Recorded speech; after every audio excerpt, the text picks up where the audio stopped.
High বন্ধুরা, আজকে করব সজনে ডাঁটা মানে নতুন ডাঁটা। এটা আমাদের এখানে সজনে ডাঁটা পাওয়া যায় না। সজনে ডাঁটা, নতুন ডাঁটা আর আলু দিয়ে একটা তরকারি, খুব টেস্টি হয় খেতে।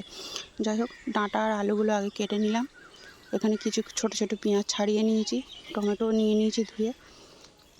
সবজিগুলো সব কেটে রেডি করে নিলাম। এদিকে কিছু মশলা নিয়ে নিয়েছি, গোটা সর্ষে 2 চামচ, জিরে 2 চামচ, শুকনো লঙ্কা, তেজপাতা। তো কড়াই আগে শুকনো লঙ্কা তেজপাতা দিয়ে দিলাম, দিয়ে কিছুক্ষণ ভাজার পর গোটা জিরেটা দিয়ে দিলাম। গোটা জিরে একটু দিয়ে ভালো করে ভেজে, মানে যেরকম ভাজলে হয় সেরকম ভেজে তারপর সর্ষেটা দিলাম। সর্ষেটা দিয়ে বেশিক্ষণ ভাজবো না, কেননা বেশি ভাজলে সর্ষেটা তেতো হয়ে যাবে তরকারিটা। ভেজে তুলে নিলাম।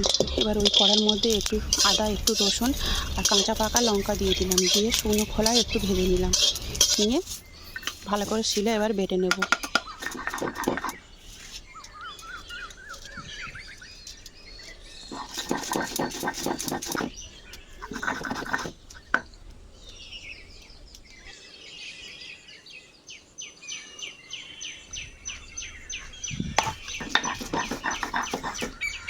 একে একে সব মশলাগুলো আমার বাটা হয়ে গেছে।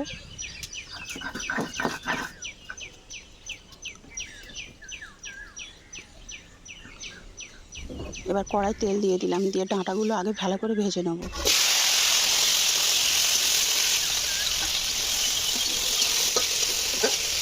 ডাঁটা ভাজা হয়ে গেছে, তুলে নিলাম। ডাঁটা ভাজার ওই তেলের মধ্যে আরেকটু তেল দিয়ে দিলাম। তেলটা গরম হয়ে যেতেই কালো জিরে, শুকনো লঙ্কা আর তেজপাতা ফোড়ন দিলাম। ফোড়নটা একটু ভাজা হয়ে যেতেই কোচানো পেঁয়াজ দিলাম। একটু নাড়াচাড়া করে কেটে রাখা আলু দিয়ে দিলাম।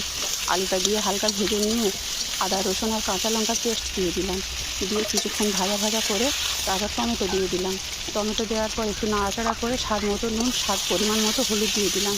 দিয়ে বেশ কিছুক্ষণ কষিয়ে নিলাম। কষাতে কষাতেই ভাজা ডাঁটাগুলো দিয়ে দিলাম। ডাঁটা দিয়েও ভালো করে নাড়াচাড়া করে নিলাম। তারপর যে সর্ষে, গোটা জিরে, শুকনো লঙ্কা, তেজপাতা বেটেছিলাম সেটা দিয়ে দিলাম। দিয়ে এবার যে সিল ধোয়া জলটা দিয়ে কিছুক্ষণ কষানোর পর সিল ধোয়া জলটা দিয়ে দিলাম। দিয়ে ভালো করে কষিয়ে নিলাম। বেশ কিছুক্ষণ কষানোর পর পরিমাণ মতো জল দিয়ে দিলাম। যতটা ঝোল আমরা খাবো ততটা পরিমাণ জল দিয়ে দিলাম। এটা খুব ঝোল হবে না, মাখা মাখা তরকারি হলেই ভালো হয়, টেস্ট হয় ভালো। যাই হোক, একটু স্বাদ মতো চিনিও দিয়ে দিলাম। তরকারি আমার হয়ে গেছে। এটা বাড়ির সবার খুব ভালো লেগেছিল। আমার শাশুড়ির তো খুব পছন্দ হয়েছিল। যাই হোক, রান্নাটা ভালো লাগলে লাইক, কমেন্ট, শেয়ার ও সাবস্ক্রাইব করো। সবাই পাশে থেকো।